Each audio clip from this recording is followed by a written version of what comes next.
You want to watch me oil up my body? My guitar body, you pervert.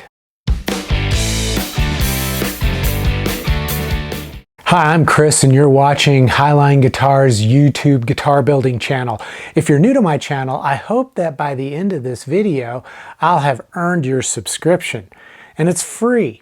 And let's face it, in times like these, it's pretty weird to get something for free, don't you think? In this episode, I'm going to be covering part 8 of my Delta guitar build. And that's the guitar where I'm combining the features that I like in a headless guitar design with those features that I like from a guitar that has a headstock. And what I'm going to be doing in particular is I'm going to be applying Sutherland Botanical Polymerized tung oil as a finish for the body. And I've already started applying this to the neck. So this episode I'm going to be doing the body. And the difference between the Botanical Polymerized tung oil and their original formula polymerized tung oil is the type of solvent they use to thin the product and make it so that you can apply it by simply wiping it on. With the original, that uses mineral spirits as a thinner. The Botanical version uses a citrus-based solvent, which is a little more environmentally friendly and perhaps safer for you to apply. It also has a really nice kind of citrusy orange smell to it. And what I noticed when applying the product is it starts out with that odor, but then that dissipates and is replaced with the tung oil odor.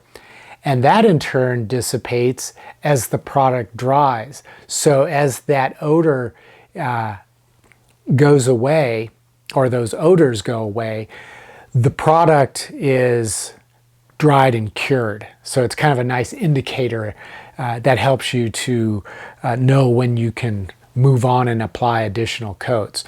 So let's head out to the shop. We'll jump in and get going on this.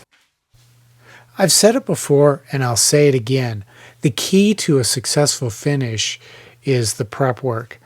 And since I'm doing a hand-rubbed oil finish on this guitar, my preparation is going to be a little bit different than if I were going to be painting it or applying multiple clear coats. And the reason for that is because the oil that I'm going to apply needs to absorb into the wood at first. And then each successive application needs to bond to the previous coat. So what I'll do is I'll start by sanding the surface as smooth as I can get it using initially 220 grit. And what I'm trying to achieve here is I'm trying to remove the tool marks and any handling scratches, nicks, or gouges that will often appear in the wood right after the guitar body was carved on a CNC machine. Now, because of the strategy I use when I carve it on the CNC machine, I'm able to start at 220 grit sandpaper. However, you may find it necessary in your situation to back down to a coarser grit. But you definitely want to try to start at no coarser than, say, 150 or 120. If you're getting down to those grits, you may want to revisit your strategy for carving the body in order to try to start at a much finer grit. It just saves a lot of work and it will reduce the number of scratches that you have to deal with later. But what I'll do is I'll sand with the 220 grit, get it really smooth, and I'll check to make sure I've removed all the tool marks as best as I can. It depends on lighting. You really need good lighting and you need to inspect the surface carefully to make sure that those tool marks are gone. But then once I've finished with the 220, I can begin the initial application of the polymerized tung oil. And in this case, I'm using Sutherland Botanical Polymerized tung oil. And this is a tung oil. It's just like their original formula with one major difference. It's using a citrus-based solvent to thin the product rather than a mineral spirits type thinner. So it's a little less environmentally damaging. And it does have a nice orange citrusy smell to it. It's actually quite noticeable. You know, you'll notice it right away. And that odor will linger for probably 8 to 12 hours before it begins to dissipate, and then it's replaced with more of the tung oil odor, and then that dissipates as it dries. One of the features that I like about using an oil finish is that when you apply that first coat, it has a way of revealing flaws in the surface that might have otherwise escaped detection. It sort of brings them out.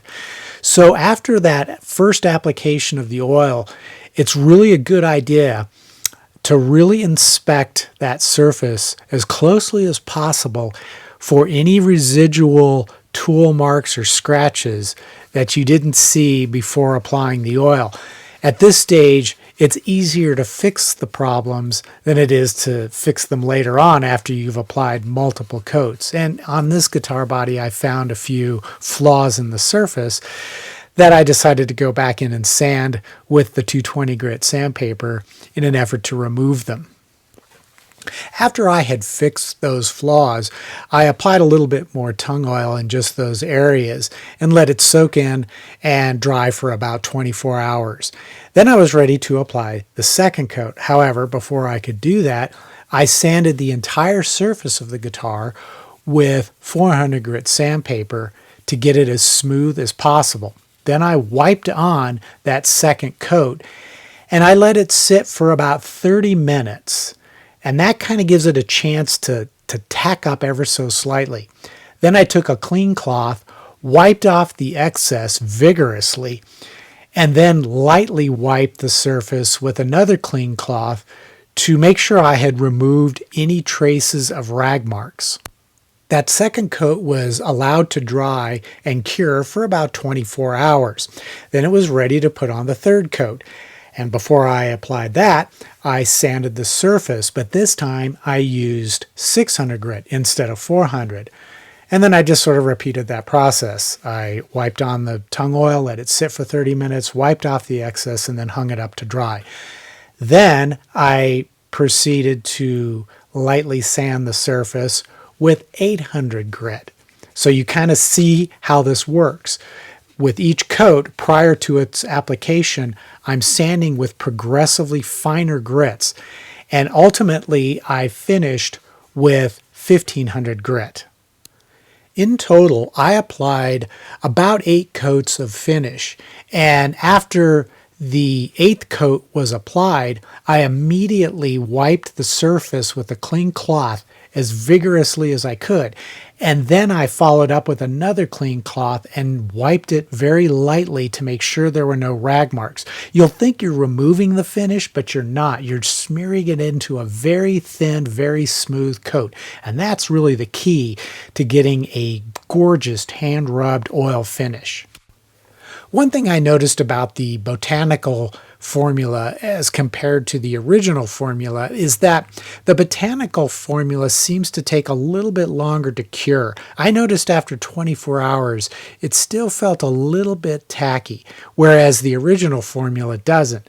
However, as time went by, beyond that 24 hours, we're talking a couple of days here, that tacky feeling seemed to dissipate. All right, guys, well, that's all the time I had for this episode. In part 9, I'm going to be hopefully carrying out the final assembly of the guitar. And of course, you can see the guitars back here, so the videos are actually following a bit behind where things actually stand at this moment.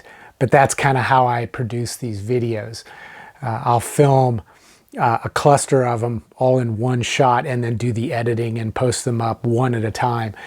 So I should be able to get to that, the beginning of that assembly process. And it's going to be a little bit different than what I've done in the past, because in the past I've always stressed that you should do a pre-assembly before you start to apply the final clear coats. But since this guitar isn't going to have a clear coat finish, I don't really need to do that.